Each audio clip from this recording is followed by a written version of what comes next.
you singing? Well, I'm humming. Yeah, what are you humming? I'm humming a song about being brave. Well, that's a good way to wake up. Yeah, what do we have here? More book? Yep, this is from the Big Life Journal. I'm your journal buddy, and I'm your journal buddy. Yes, you are. Okay, let's read it. This chapter is called Mistakes Help You Grow, and this is just part one. Mistakes help you grow. Yep, it's true. All right, here we go. It's normal to be afraid of failing. Almost everyone is afraid to fail at some point, but what if you see your failures and mistakes differently? Not as things to fear, but as experiences that help you grow and eventually succeed. I think that's harder than it sounds. You are so right, Pearl. I know I've been making mistakes, and it's hard to not think of them as failures. Yeah. Okay, the next page says, ask your journal buddy, that's you, about a mistake they made recently and what they learned from it. What's a mistake you made recently, and how did you learn from it? Well, I made a mistake 2 days ago. Go on, I'm listening. And it was that I got involved in an argument online with someone I don't even know in the United States, and it was about justice. But I think I got a little bit too involved in the argument, and I felt myself getting really upset. And I wonder, did I respect the other person when I was writing?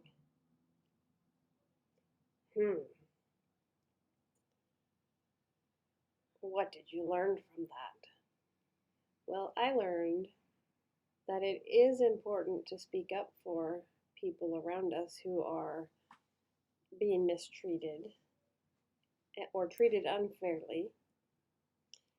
And I learned that maybe it's more important that I talk to people around me that I know and can talk to rather than people online I don't know.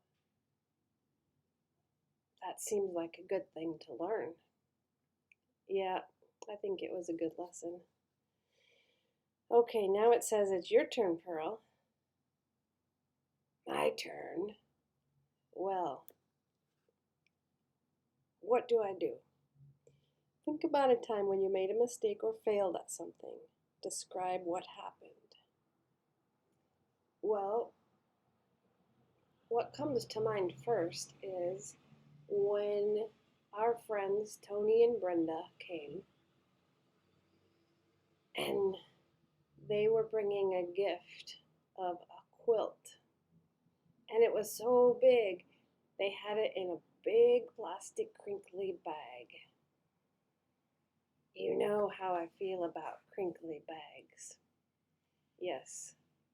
Well, I didn't even stop to think about these are friends of ours. I just started yelling at Tony because he had this big bag, and I was so afraid I didn't even think. That's the problem. I didn't even think. I got so afraid that I just bark, bark, bark, bark, bark, and I tried to bite at the bag. And then when you asked Tony to put the bag down, I realized this is a friend. Yeah, it was so much better once the bag was put down, Pearl. Yeah, I could think again. What did you learn from the experience?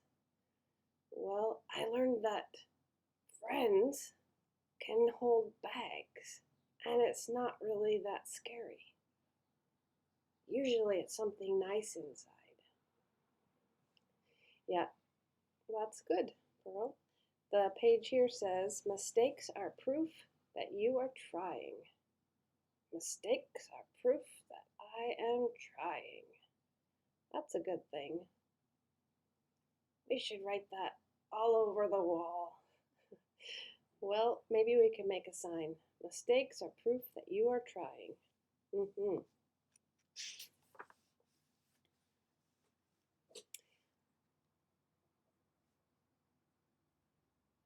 That looks like a story. Should we get a snack? Is it a long story? It's not that long.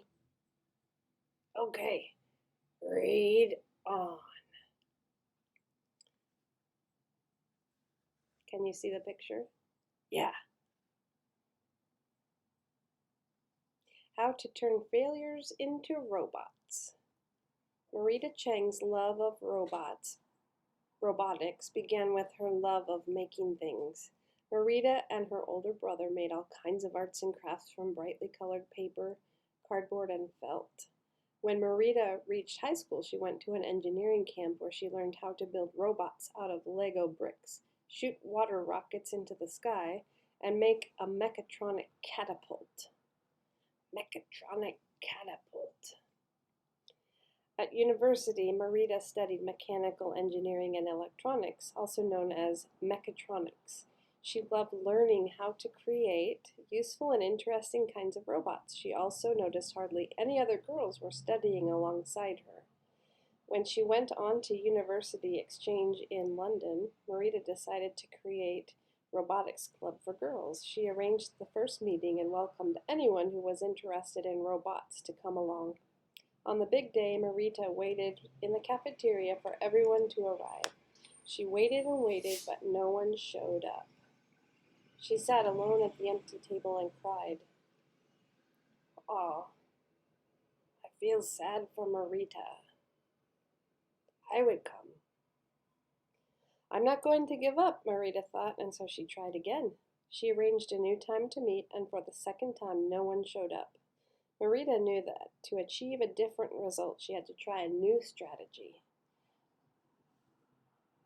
That's a key part of the story, Pearl, is to achieve a different result, try a new strategy. And with that, she emailed more girls and talked to them one by one. For the third time, she sat at the cafeteria table and waited. Finally, 4 girls showed up, and together they created RoboGals London. RoboGals. To spread word about RoboGals, they decided to host an event called the World's Largest Robot Dance. It was an ambitious idea. They needed 280 people doing the robot dance to break the world record. I can do the robot. Watch.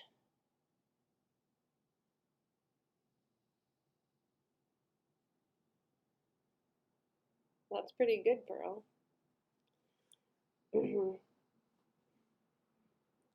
Leading up to the event, they created a website, made leaflets and posters, and contacted everyone they could think of who might want to join.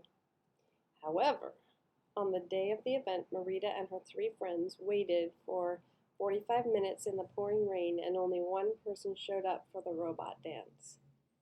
Oh, one person. It was disappointing, but Marita was a professional failure by now. Instead of getting upset, she laughed about it and began planning her next world's biggest robot dance event, this time in Australia. When that day came, over 360 people showed up, and together they broke the world record. RoboGals has since taught robotics to girls in 17 cities across 4 countries. Marita now owns her own robotics company, Abot, which makes robots to help people. She loves her work. She loves to try, fail, and try again every single day. Wow, that's a big story. That's a lot of people doing the robot dance. Yeah.